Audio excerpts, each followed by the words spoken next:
hand towards the sky. You can see this amongst the Falashians today, Habashia. Raise your hands towards the sky like you'll find on the walls in Mitzrayim, in Egypt. We raise our hands. What we did in ancient Egypt and what we did in Ethiopia, what we did in Sudan was the same. We didn't start looking down at fire until we got infiltrated by pale Arabs. And they taught us to stop looking towards Ra and start looking down at the ground. Everything, listen to this, everything that you know of that is healthy grows this way. Grows towards the sun, not this way. You understand what I'm saying? So this was a major plot to remove one spell, Christianity, and reinstill another spell, Islamic. And it wasn't the real Muslim teachers, because the real Muslim teachers, they held their hands up.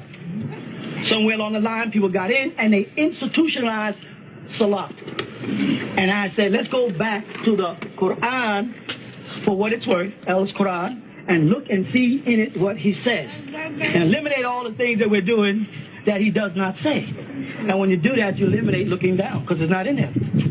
There's no place in the Quran where it says, put your hands on your heart and put your face down. My descendants did it, and they passed it on to me. And in your birth, it was passed on to you. You follow that? So that was step one. Right? Now we're moving on further to no longer worshiping, but becoming that which was worshipped. I'll put it clearer. And I'm not saying, don't fool yourself unless you can create a gnat. Right? And if you get, until you get to that level, I'm just saying, but we have to become who we really are. And that makes us responsible for the universe, because that's what we were created to be, caretakers. You hear me? And somewhere along the line, something got removed from us. It got removed in Genesis. If you look at the 4th chapter and the 26th verse, you'll see where it says, and the Almighty gave Adam and Eve another son to replace the other one, like and in the image and after the likeness of Adam. This son, Seth, was not in the image and after the likeness of Elohim, the angelic beings responsible for the replenishing of the earth. Read it again. It says, in the image and after the likeness of Adam. What state was Adam in the 4th chapter, which is after the 3rd chapter? Was he in a positive state, or had he sinned? You see that? So Seth's seed, meaning most of you, right, were descendants from, like Adam, who had sinned. Now I talk simple, plain common sense. When you take a little baby, I don't care whether it's black, white, or purple, do you have to teach that baby evil? Or do they naturally take from other kids? Are they naturally possessive? You follow that? You realize that when your baby is hugging you and mooring on your hand, and you're fascinated that what the baby's really trying to do is eat you? Do you know that? You think that when your baby's mooring on your hand, that's cute. Your baby is really trying to eat you. It doesn't know that you're not food. A baby will reject you, and you can say, here's a cookie, and a baby will come. That's a certain part of our nature. That same nature that took us to the tree. Adam's seed was not good. Hawa's seed was good. You follow that? Adam's name, originally, Adam's name, not Adam. Adam's name, because it said, and call their name Adamah. The word Adamah means of the dust of the ground.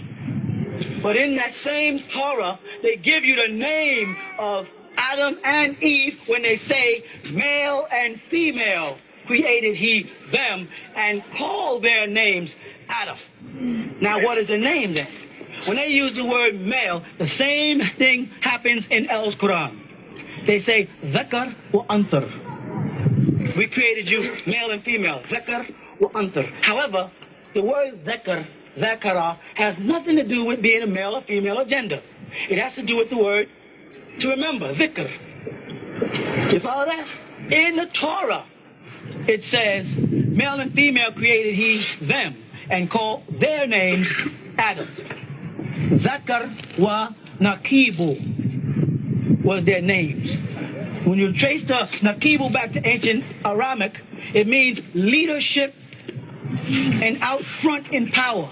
And Nakibu was the female, not the male. Then Zakar was Adam's name. Adam doesn't mean that's his name. Adam means of the ground, a earth being, as opposed to a Elohim being. There was Elohim of heaven and Elohims on earth, physical ones and spiritual ones. If you want to see it, again, in the book of Malachi, right in the 4th chapter of it, they call them the Almighty Gods. Or they say godly. And if you cut back to your Aramic, you'll see they have in there Elohim al-Bashar. Right? Elohim in the flesh. Now, so you had Adam's seed, who's an Elohim, and you have Nakibu, who you call Hawa. And the reason why they call her Hawa or Haya, because it meant wind. You follow that? It meant the breath, the nafas that's breathed into a person. And the reason why they say that woman comes out of man is because man decides the gender of the child. Whether it's an XY chromosome, not that somebody snap nobody's rib, rip their chest open, that's not what's in there. You're talking about a replenishing of the world, not a creation of the world. Adam and Eve were not the first people on the planet for us. You understand that? I'll give you some simple reasons why. One is, we use a basic biblical concept. We have Cain, Abel, Adam, and Eve. Is that the basic Christian concept? How many people was that? 4 people. Cain kills Abel. He eliminates one of the people. How many people are left? 3. Who are these people? Right? Adam, Eve, and Cain. 3 people. Right? Now, when the Almighty addresses Cain concerning the killing of his brother, Cain cried that his penalty is greater than he could bear, right? And then he said he put a mark on him, right? A birthmark, exactly what it is, a birthmark on him. That what? What was Cain afraid of? Tell me. Anybody what? Cain was afraid that if anybody finding him will kill him.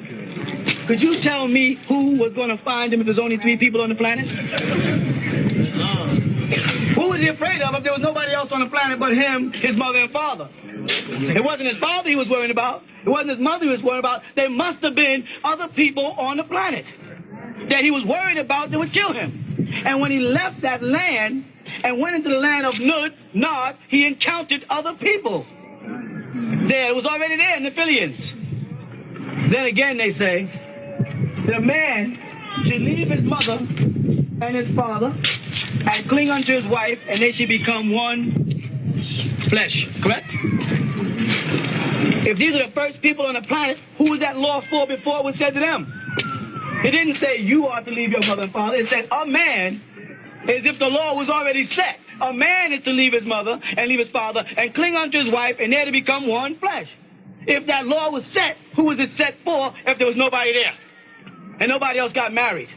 You follow? And why is the word refill or replenish? Because in Hebrew or Aramaic, the word is bara. They don't use the word khalaqa.